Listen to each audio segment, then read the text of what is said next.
Hello, my family and friends. I hope that you are doing well. It's me again, Kia Modisemoloto, coming to you from the Christian Women Business Network, and I am also an excited author of the Armor Daily Planner.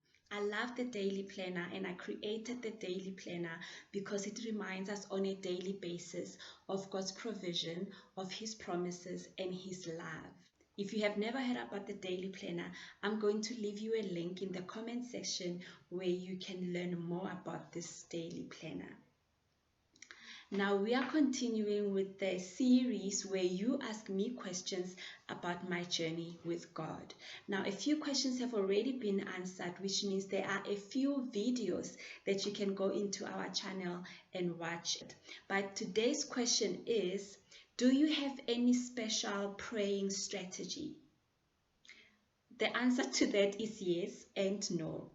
Why yes and no? Let me start with no, but you will see that in the no there is a yes. If you go to Ephesians 6 verse 18 and you look at the Good News Translation Bible, it says that pray as the Spirit leads. That means that when the Spirit says pray, pray. Whether you are cooking, whether you're cleaning, whether you are driving, pray. The Spirit can also lead you to pray in your heart or in your mind or by singing or also in tongues. So for me to say I only keep to a strategy to pray, I think I would be doing my relationship with God a disfavor. In a dark phase of my life, when I was in the valley, when I saw no way out, but I knew that God would be the only one to see me through, the only one to help me overcome, I adopted a strategy from the Bible.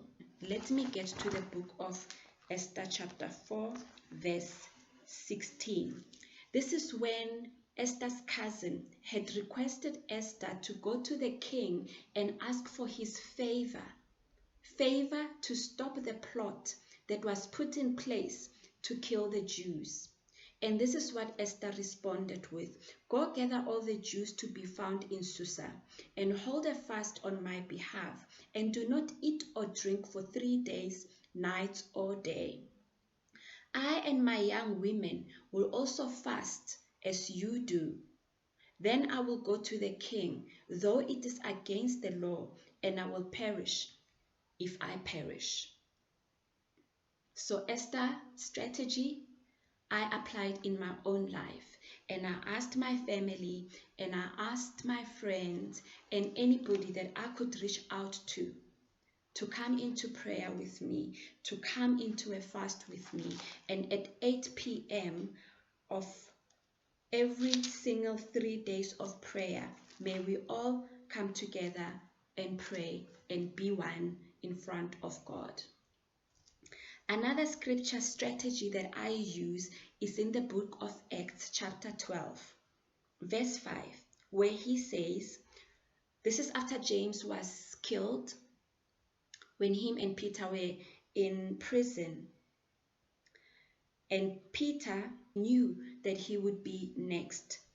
So Peter was kept in prison, but earnest prayer for him was made to God by the church. Earnest prayer was made to God by the church on his behalf. There's two similarities in this scripture that convinced me to adopt this strategy. There's a similarity of community coming together on behalf of their beloved. And there's constant prayer, there's earnest prayer. They took a fast of 3 days and 3 nights in the book of Esther. Here it does not say how long they prayed, it just says earnest prayer. In the book of Esther, Esther's favor, Esther's request was granted. And in the book of Acts, Peter was released from jail. I'm not saying these are the only scriptures in the Bible that advise us on how to pray. Jesus Christ also gave us and taught us to pray the daily prayer. So that too I pray. When I'm in trouble, I bring in all the strategies and I apply them. And it is because of the community that came with me in prayer, I believe I am standing here today and able to share my lessons with you. I thank you very much, and I hope this will enlighten and inspire you to find your own ways of praying and connecting with God. God bless you. Till next time. Bye.